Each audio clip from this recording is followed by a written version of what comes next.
Hey, what's up? This is Chosen, and this video is going to be a champion guide for Bogwalker, so let's get into it. Alrighty, let's go ahead and pull up Bogwalker. He is a rare in the Lizardmen Force Affinity, and this is him. It's funny, his portrait has always stuck out to me, because for some reason he looks like he's laughing hysterically. It's like a lizard laughing, so yeah, this is his portrait here. And as always for my champion guides, I will have one of these little guide images down in the video description that you can pull up and look over if you want to build their masteries and know what kind of sets and just kind of be able to look them over as a general overview. For the grades, I usually like to go over. Campaign is not good. That's not what you're going to be using him for. Clan Boss is where Bogwalker brings the most utility. He's a Force Affinity champ that has a big debuff that I'll go over, you know, a little bit later on. But yeah, Clan Boss is where he's best. The Arena, again, usable early game, but definitely not where you're going to want to be using him. And then Dungeons, he's decent. We'll give him a B. He does have some utility, especially against the Minotaur for your first Minotaur grinding team. So, yeah, I did a video a little bit while ago where I went over, like, undervalued champions and champions that surprisingly bring more value than the community gives them credit for. And I think Bogwalker is a good candidate for that. Is he endgame, godly, super meta? No, he's not. But he is somebody that can be viable in the right situations. You know, if depending on your champion roster, he can be a good option against the Clan Boss. So let's go over his abilities here. A1, 30% chance of placing a 50% decrease attack debuff for 2 turns. That's an incredible A1 for a rare to have. You know, 50% decrease attack is one of the best debuffs in the game, and he's got it on his A1. That's going to be the main reason that he's a really good rare. But the A2 does have some utility as well. It is an AoE that increases the defense of all allies for 2 turns. He's got a passive that places a 30% reflect damage buff on all allies for 1 turn when attacked with a critical hit.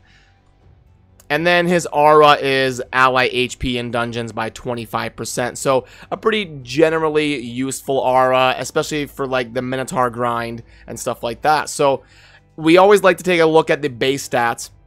His speed is pretty average at 93, but we can see that his defense is really high. So he'll get a little bit more value out of the defense set than normal. So it can be, you know, good to throw a couple pieces of defense on him, along with a lot of HP and speed and sustain for, you know, the Clan Boss or the Minotaur, which is probably like the 2 best areas that he is most useful.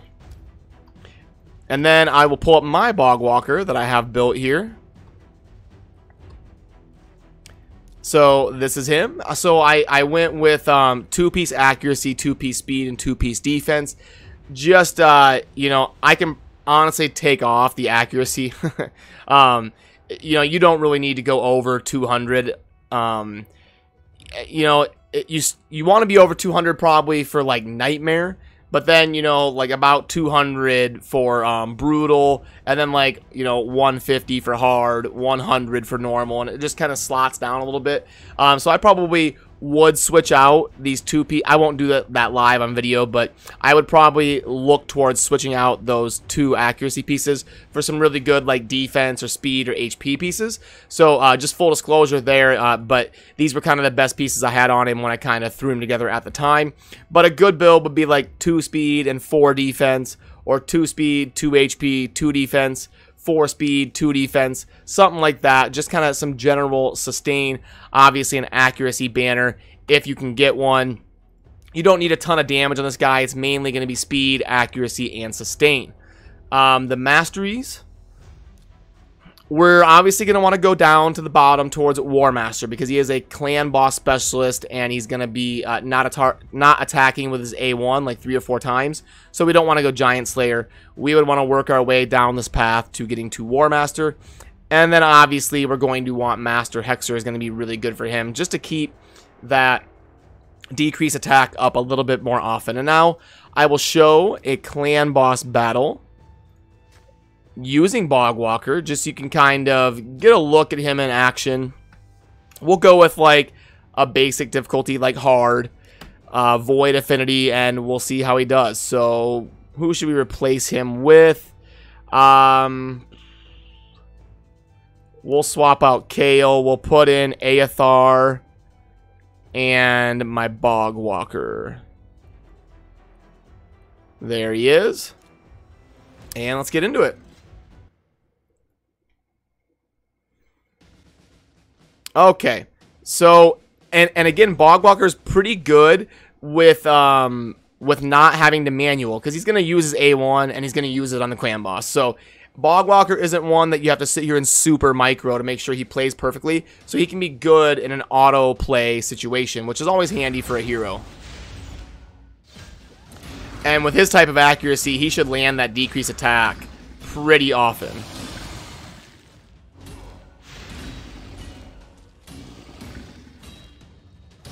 So his next turn, our Bog Walker there on the left side will probably do his A1. There we go. And then we can see right here we've got the 50% decrease attack. And that is going to be the main utility of Bog Walker. And I'll let a battle play out just so we can see exactly how consistently that stays up and how the battle goes with him in our roster. Another good thing about Bog Walker that I kind of mentioned a little bit earlier is that he is Force Affinity, and usually players are like, oh crap, the clan boss is Force Affinity, because most of us, our best team is Magic Affinity, which means we struggle against Force. That's where Bog Walker also brings a little bit of utility, is he can be plugged in. Maybe you don't use him every single clan boss fight, but when you go up against a Force boss, you can slide him in for your decrease attack roll, and he will give your team a ton more sustain by lowering the attack of the clan boss, and especially when it's Force Affinity. And then if he has the War Master passive, or mastery, I always call it passives because of my Diablo 3 background. But yeah, if he has the War Master mastery, he should at least bring a decent amount of damage. He's obviously not going to be like a Juliana or an Aethar or anything like that. That is like a clan boss, you know, DPS hero. But we can see that the decrease attack debuff has been up pretty consistently. And he also provides that little bit of a defense buff as well, just for a little bit more utility.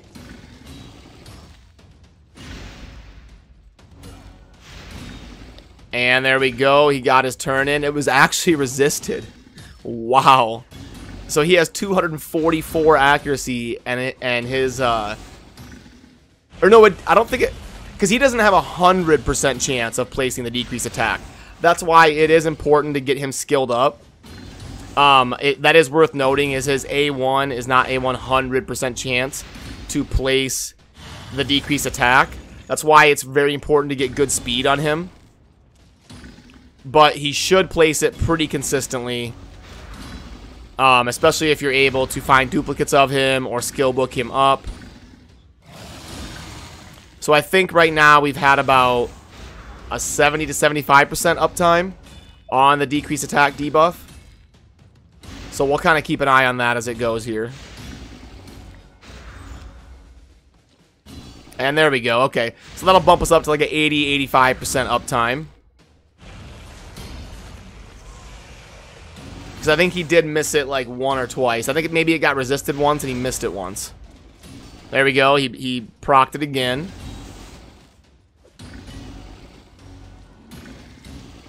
The broken sword up there in the top left, like the two crossing broken sword emblem, that's your decrease attack debuff, which is you know, one of the most important debuffs to bring against the clan boss.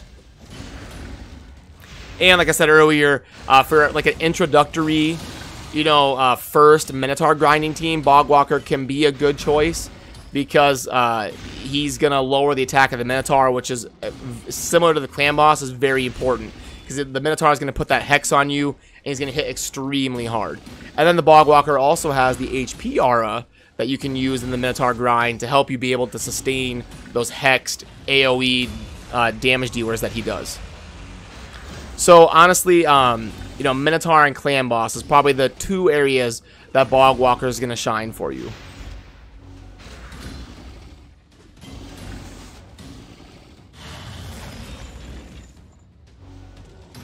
So we're all the way up to probably a 90% uptime on 85% or so uptime on that decrease attack debuff. And important to note, to keep it kind of realistic, I didn't fully max out my Bog Walker. I put a few skill books into him. So he's kind of good, but not maxed out.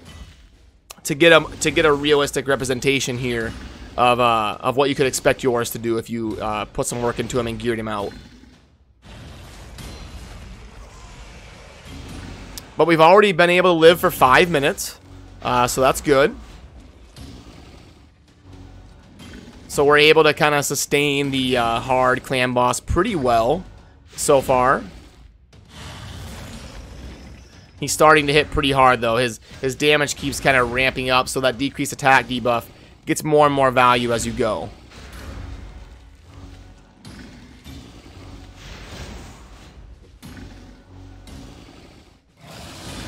Ooh, it wasn't up there, and it really hurt. So yeah, it was probably more like a 75-80% uptime, if I had to guess. He's had some kind of bad luck his last few turns on not proccing it. There he goes. But our DPS heroes have already fallen, so... But 6 minutes is pretty good sustain against a hard clan boss. So definitely not too bad there.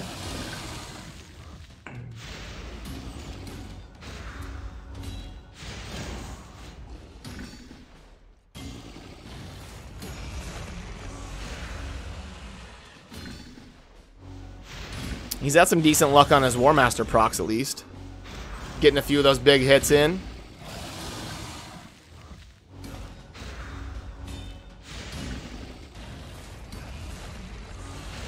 Apothecary is the last standing. Alrighty, so there we go. And just to look over the numbers here, we can see our Bog Walker did 1.7 million damage. So definitely not terrible with that War Master, mastery. Pretty respectable for someone who brings a really valuable debuff and a buff for your party. So not too bad there. But yeah, that's going to kind of cover it for what I wanted to say about Bog Walker. And remember to click down in the video description if you want to see his masteries and kind of that image guide that I did for him. So yeah, as always, thank you for watching. Have a good rest of your day. Peace.